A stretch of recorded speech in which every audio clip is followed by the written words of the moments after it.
नमस्कार, मैं हूं आपके साथ सोनिया। बुलेटिन की शुरुआत करेंगे। उत्तराखंड में मंत्रिमंडल विस्तार के बाद सीएम पुष्कर सिंह धामी ने कहा कि नए मंत्री अनुभवी हैं और राज्य के विकास में महत्वपूर्ण भूमिका निभाएंगे। इस दौरान उन्होंने कहा कि सरकार टीम भावना से काम करेगी और विकास कार्यों में तेजी लाई जाएगी। सीएम धामी ने नरेंद्र मोदी के उस विजन का भी जिक्र किया जिसमें उत्तराखंड के लिए आने वाला दशक समर्पित बताया गया है। मुख्यमंत्री ने कहा कि सरकार पूरी प्रतिबद्धता के साथ उसी दिशा में आगे बढ़ रही है और सभी मंत्री मिलकर प्रदेश के हित में काम करेंगे।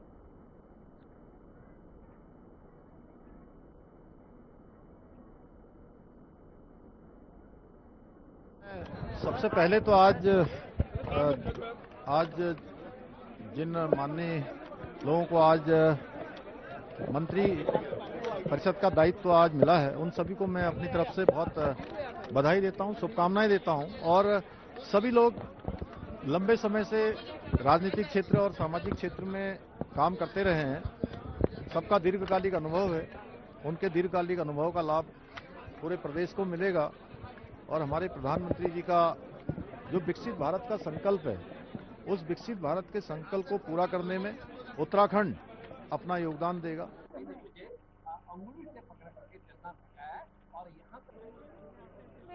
नवरात्र और ईद के त्योहारों को शांतिपूर्ण ढंग से संपन्न करने के लिए पुलिस ने व्यापक सुरक्षा प्रबंध किए हैं। एसएसपी देहरादून ने सर्वधर्म प्रतिनिधियों और जनप्रतिनिधियों के साथ पीस कमेटी की बैठक कर आपसी सौहार्द बनाए रखने की अपील की। साथ ही सुरक्षा व्यवस्था को मजबूत करने के लिए जिले को 3 सुपर जोन, 6 जोन और 7 सेक्टरों में विभाजित किया गया है। वहीं पुलिस सोशल मीडिया पर भी सतर्क नजर रख रही है और भ्रामक या विवादित पोस्ट फैलाने वालों के खिलाफ सख्त कार्रवाई की चेतावनी दी गई है।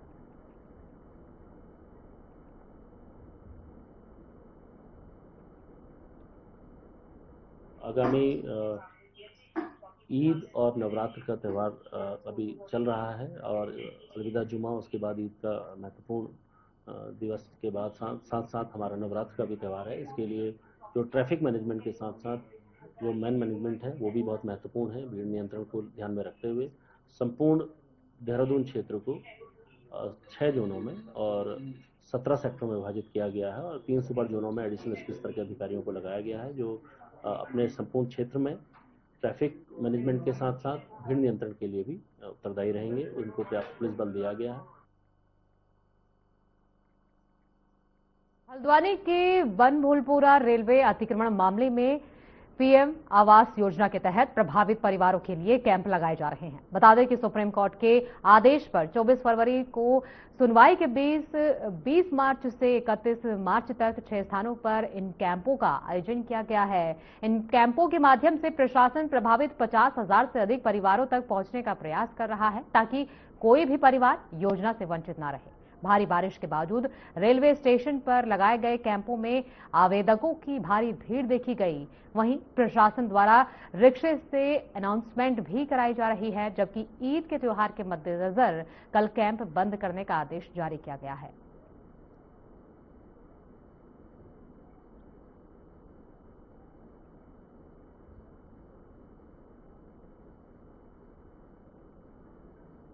कि 19 तारीख के बाद से कैंप का आयोजन किया जाना है। तो आज 20 तारीख है, हमने आज से कैंप शुरू कर दिया है। 31 तारीख तक ये कैंप चलेगा और हमने 6 स्थान चिन्हित किए हैं। टोटल जो बताया गया है कि 8 वार्ड अफेक्ट हो रहे हैं, जिसमें 5 तो कम्प्लीटली अफेक्टेड हैं और 3 वार्ड पार्सली अफेक्टेड हैं। तो 6 स्थान को हमने चिन्हित किया है कैंप के लिए। देखिए, माननीय सर्वोच्च न्यायालय के जो आदेश थे और राज्य विधिक सेवा प्राधिकरण की जो गाइडलाइन थी, जो उन्होंने निर्देश दिए थे, उसके क्रम में आज से यहाँ पे 6 स्थानों पे कैंप शुरू कर दिए गए और वार्ड वाइज इन कैंपों को चलाया जा रहा है। और इसके साथ ही क्योंकि कुछ अभी वितरण कार्य हमारा बचा हुआ है, तो हमारी 6 की 6 टीमों के कुछ सदस्य टीम फॉर्मों के वितरण में भी लगे हुए हैं।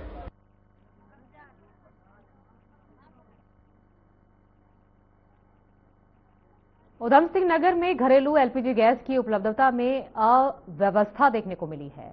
अफजलगढ़ रोड स्थित इंडियन गैस एजेंसी पर सुबह से ही हजारों उपभोक्ताओं की लंबी कतार लगी। पहले सुचारू रूप से मिलने वाली गैस अब काफी विलंब से उपलब्ध हो रही है, जिससे उपभोक्ताओं में नाराजगी और मारामारी दिखाई दी। उपभोक्ताओं ने सरकार के दावों को झूठा और गलत बताया।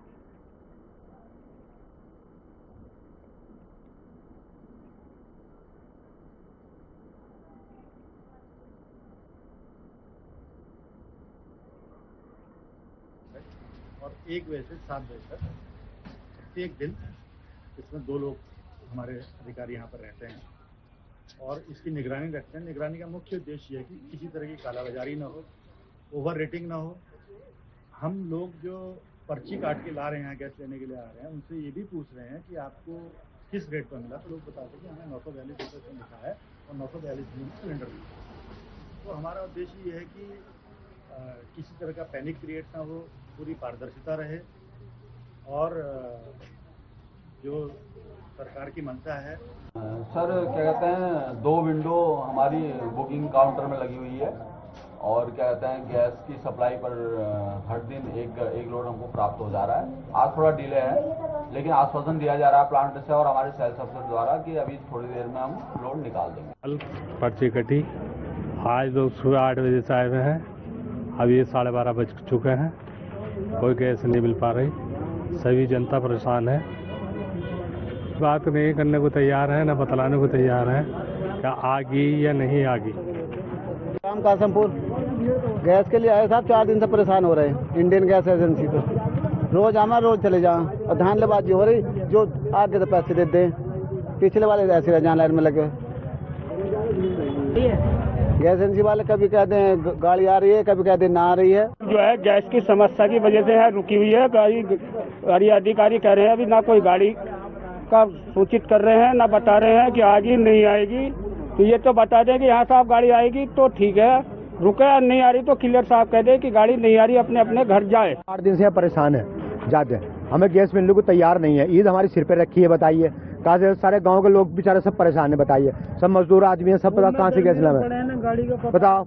सुबह से पड़े हैं यहाँ पे, आज भी 8 दिन मुझे हो गया आते जाते, तो बताइए कैसे करें हम।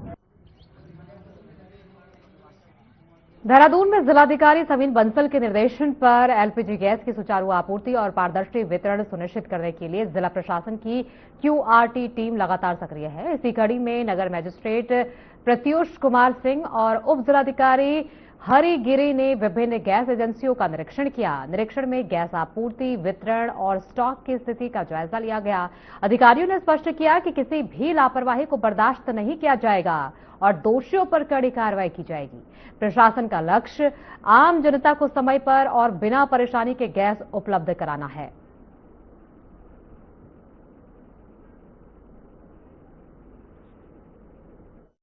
देखिए, वर्तमान में जैसे कि गैस की समस्या को देखते हुए माननीय मुख्यमंत्री महोदय द्वारा भी निर्देशित किया गया है और डीएम साहब द्वारा भी इसमें समय समय पर समीक्षा बैठकों में भी निर्देशित किया है कि जितने भी हमारी गैस एजेंसियां हैं उसमें जो उपभोक्ता हैं उनको होम डिलीवरी के माध्यम से ही हम लोग गैसों का वितरण कराएं। किसी प्रकार की कोई कालाबाजारी या कोई ऐसी सब घटना संज्ञान में आने पर हम लोग की जो टीम्स गठित की गई क्यूआरटी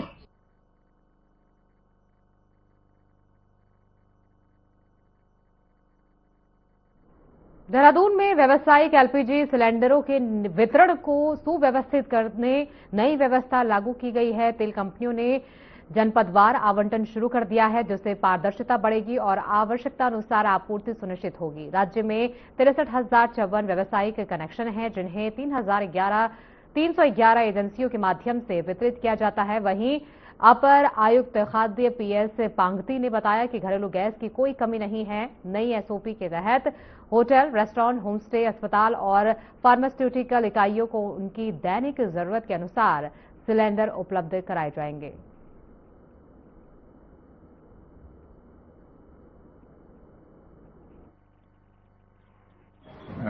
देखिए, राज्य में घरेलू गैस की कोई भी कमी नहीं है और उसके साथ ही कमर्शियल के लिए जितने भी हॉस्पिटल्स हैं और एजुकेशनल इंस्टीट्यूट्स हैं उनके लिए भी 100% आपूर्ति के निर्देश हैं और जो किया भी जा रहा है। 2 दिन पहले ही उत्तराखंड शासन से जो कमर्शियल गैस सिलेंडर्स हैं उसके वितरण के लिए एक एसओपी जारी की गई है और जिसके अंतर्गत जो बहुत ऐसे महत्वपूर्ण क्षेत्र थे जिनको कमर्शियल सिलेंडर दिया जाना है तो उसके लिए होटल्स हैं, रेस्टोरेंट्स हैं, फार्मास्यूटिकल्स हैं, उसके अलावा रेस्टोरेंट, ढाबे हैं और कुछ स्वयंसेवी संस्थाएं हैं, पेइंग गेस्ट, तो इस तरह के जितने भी सेक्टर्स थे उन सभी के लिए एसओपी जारी कर दी गई है, जिसमें 20% कम से कम सिलेंडर जारी करने के निर्देश हुए हैं और कल से ही तीनों ऑयल कंपनियों ने देहरादून में बाल संरक्षण आयोग की अध्यक्ष गीता खन्ना ने कोचिंग संस्थानों के बढ़ते प्रभाव और बच्चों पर बढ़ते दबाव को लेकर गंभीर चिंता जताई है। इस दौरान उन्होंने कहा कि स्कूल केवल पढ़ाई का माध्यम नहीं, बल्कि बच्चों के सर्वांगीण विकास, जीवन कौशल और सामाजिक संस्कार का केंद्र है। कोचिंग संस्थानों में केवल तंत्र शिक्षा पर जोर दिया जाता है, जिससे बच्चों का समग्र विकास प्रभावित हो रहा है।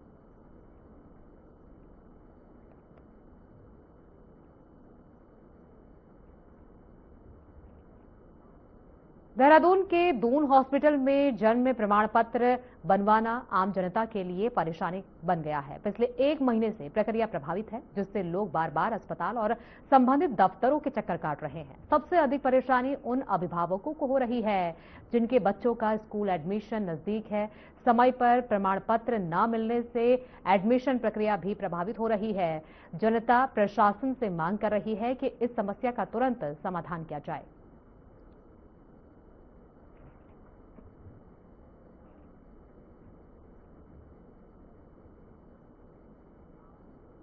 हल्द्वानी में स्टेडियम क्षेत्र से रामपुर रोड तक एक युवती का पीछा कर छेड़छाड़ करने का मामला सामने आया है। बुलेट बाइक पर सवार 2 युवक लगातार युवती का पीछा करते हुए अशोभनीय टिप्पणियां कर रहे थे। युवती अपने भाई के साथ बाइक पर थी और डर के बीच चिल्लाकर खुद को बचाने की कोशिश की।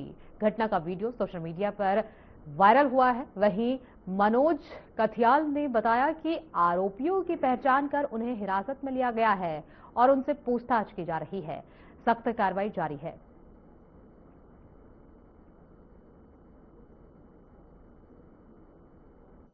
के माध्यम से ही एक वीडियो हमारे संज्ञान में आया था, जिसके आधार पे एक जो महिला और एक पुरुष के पीछे पीछे एक बाइक पे 2 लोग हैं, जिनके द्वारा उनको छेड़ा जा रहा है। मतलब उस पर कमेंट्स किए जा रहे हैं और उन्होंने पुश भी किया है उसमें। और बाकी जो पूरा वीडियो है उसको हम लोग ने देख के उसमें सुसंगत धाराओं में जो है अभियोग पंजीकृत कर लिया गया है। और वो दोनों जो एक्यूज्ड है वो उनकी जो है वेरिफिकेशन उनका वो हमने वेरीफाई कर लिया है। अभी फिलहाल उनको हम पूछताछ उनसे कर रहे हैं।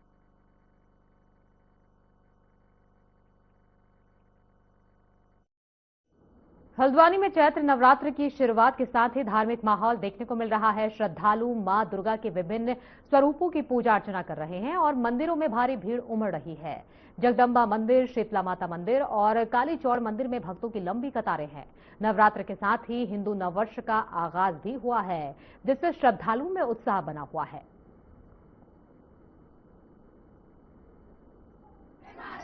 वार्षिकोत्सव होता है नववर्ष के उपलक्ष्य में। आज के दिन से हमारा नववर्ष प्रारंभ होता है। आज के दिन से पहली नवरात्रि को मां शैलपुत्री की पूजा होती है, तो सारे लोग आए हुए हैं और यहाँ पे विशाल रूप में पूजा होती है। बस जो मांगा है मिल ही जाएगा, ऊपर वाला दे ही देगा। व्यक्ति रूपाय निर्गुणाय गुणात्मने समस्त जगदाधारो मूर्ते ब्रह्मणे नमः। आज विक्रमी संवत 1983 प्रारंभ हुआ है। आज का जो यह वासंती नवरात्र में जो प्रथम दिन जो साल बड़वा जिसको कहते हैं, वह जो है सृष्टि का प्रथम दिन है, सृष्टि का आरंभ का दिन है। तो इसलिए आज से जो है प्रथम दिवस में माँ भगवती शैलपुत्री का पूजन होता है।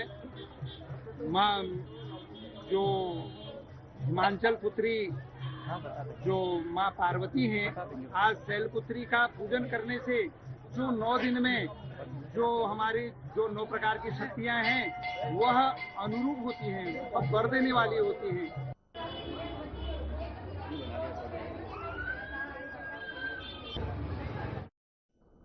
देहरादून में रसोई गैस की किल्लत ने आम लोगों की परेशानी बढ़ा दी है। शहर की गैस एजेंसियों के बाहर लंबी कतारें लग रही हैं, जिससे लोगों में चिंता का माहौल है। सिलाकोई औद्योगिक क्षेत्र में काम करने वाले मजदूर सबसे अधिक प्रभावित हैं। कई मजदूरों को बिना गैस के फैक्ट्री, घर या किसी परिचित के यहां खाना पड़ रहा है, जबकि कुछ को भूखे सोना पड़ रहा है। छोटे सिलेंडर भरवाने के लिए 600 से 700 रुपए वसूले जा रहे हैं। इस किल्लत ने आम जनजीवन को प्रभावित किया है और लोग जल्द समाधान की मांग कर रहे हैं।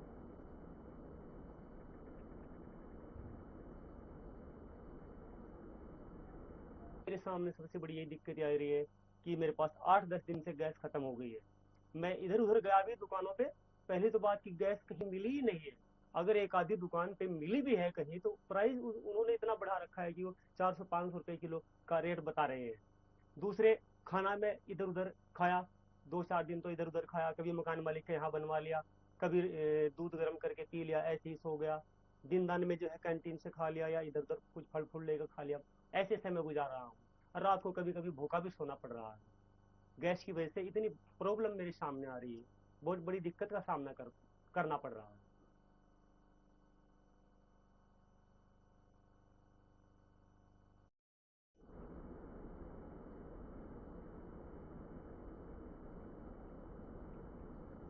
वक्त हो गया एक छोटे से ब्रेक का। ब्रेक के बाद फौरन लौटेंगे, बंद रहिए हमारे साथ।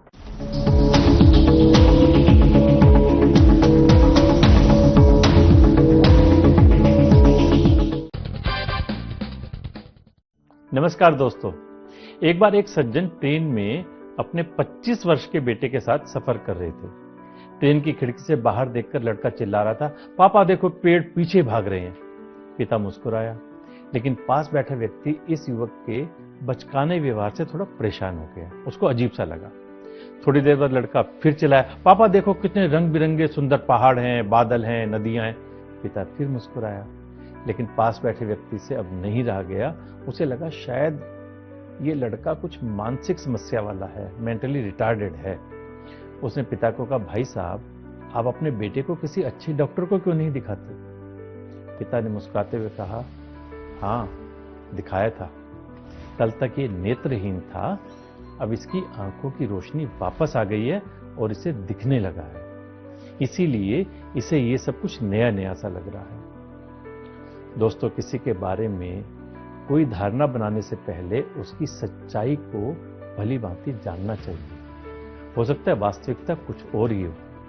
कहते हैं ना, जो दिखता है वो होता नहीं, जो होता है वो दिखता नहीं। जनाब, देखकर परखना छोड़ो और लोगों को समझना सीखो। नमस्कार।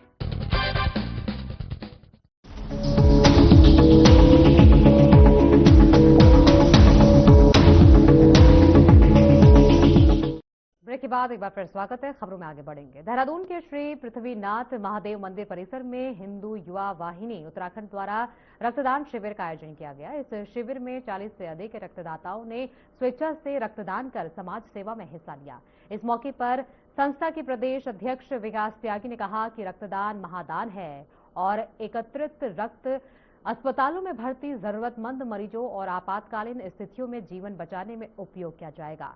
शिविर के सफल संचालन में स्वयंसेवकों, रक्तदाताओं और मेडिकल टीम का योगदान सराहनीय रहा।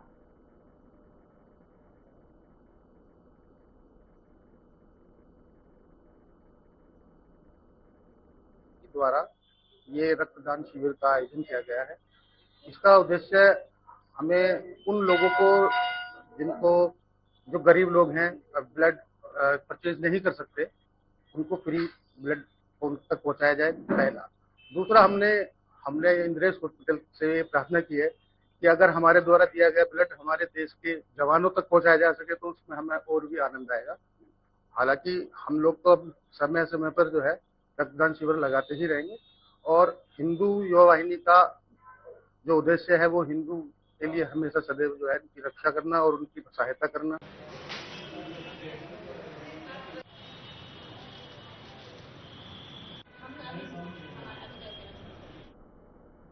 कोटद्वार में पौड़ी पुलिस द्वारा वारंटियों के खिलाफ बड़ा अभियान चलाया जा रहा है। इस दौरान एडिशनल एसपी मनोज कुमार ठाकुर ने बताया कि कोर्ट परिसर द्वारा वारंटी घोषित अपराधियों की धरपकड़ के लिए पूरे जिले में कार्रवाई तेज कर दी गई है। पुलिस लगातार दबिश देकर आरोपियों को गिरफ्तार कर रही है और अब तक दर्जनों वारंटियों को पकड़कर कोर्ट में पेश किया जा चुका है। उन्होंने कहा कि अभियान जारी रहेगा और किसी भी वारंटी को बख्शा नहीं जाएगा।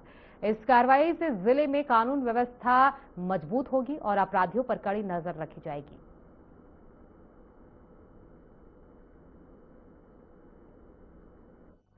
वारंटियों का सतत रूप से एक अभियान कह लीजिए या एक न्यायिक प्रक्रिया भी है, जिसमें समय समय पे माननीय न्यायालय द्वारा वारंट प्रेषित किए जाते हैं थाने को, एनआई एक्ट का हो चाहे वो पूर्व मुकदमों से संबंधित हो। और उस क्रम में लगातार अभी हाल ही में 2 वारंटियों को भी कोटद्वार पुलिस ने गिरफ्तार किया और पूरे जिले में लगातार इस पर कार्रवाई की जाती रहती है। एडीएम अवधेश कुमार सिंह की अध्यक्षता में कलेक्ट्रेट सभागार में महत्वपूर्ण बैठक आयोजित की गई। बैठक में बीआरओ और ऋषिकेश गंगोत्री हाईवे से जुड़े अधिकारियों ने हिस्सा लिया। इस मौके पर डेंजर जोन, मलबा प्रभावित क्षेत्रों और सुरक्षा उपायों पर विस्तार से चर्चा हुई। औणी बैंड से छाम सियासू तक चिन्हित संवेदनशील स्थलों की समीक्षा की गई। एडीएम ने चारधाम यात्रा को देखते हुए कार्यों को समय सीमा में प्राथमिकता से पूरा करने और विभागों के बीच बेहतर समन्वय के निर्देश दिए।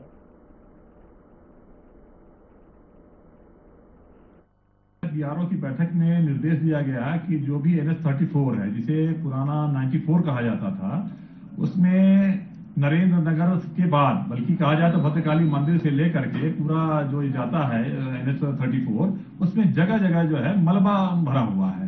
तो सड़क के किनारे कई स्थानों पर मलबा है, जिसे हटाने के तत्काल निर्देश दिए गए हैं। उनके द्वारा आश्वासन दिया गया है कि हम अप्रैल के फर्स्ट वीक तक इसे हटा देंगे। ये अगर NH-34 की बात करें तो जो बीआरओ को मेरे द्वारा निर्देशित किया गया वो यही किया गया कि जहां जहां पुस्ते टूटे हुए हैं, रोड पूरा क्लियर करें, मलबा पड़ा हुआ है, रोड को क्लियर करें, पुस्ते लगाएं और कहीं कोई ऐसी समस्या 19 अप्रैल के पहले नहीं आनी चाहिए।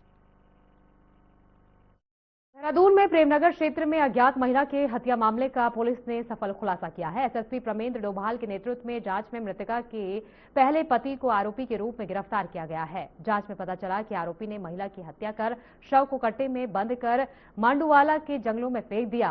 पुलिस ने सभी सुरागों को जोड़कर आरोपी तक पहुंच बनाई और इसे अज्ञात महिला को न्याय दिलाने में सफलता बताया। कार्रवाई में पुलिस स्वयं वादी बनी और सतत जांच की।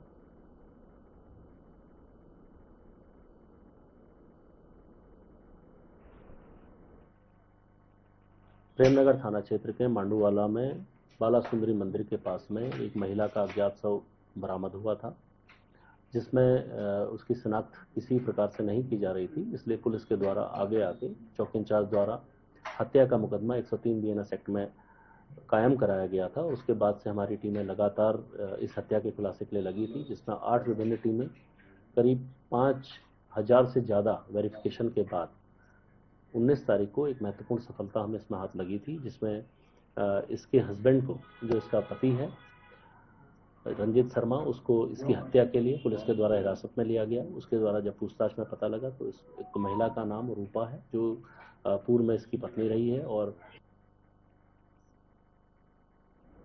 ऋषिकेश में मुख्यमंत्री पुष्कर सिंह धामी ने एम्स ऋषिकेश जाकर कैबिनेट मंत्री सतपाल महाराज का स्वास्थ्य जांचा।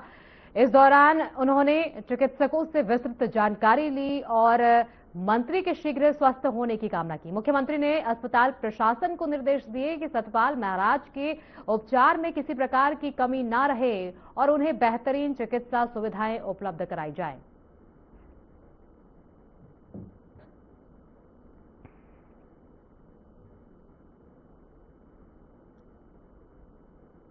बुलेटिन में फिलहाल के लिए इतना ही। आगे की तमाम खबरों के लिए बने रहिए हमारे साथ।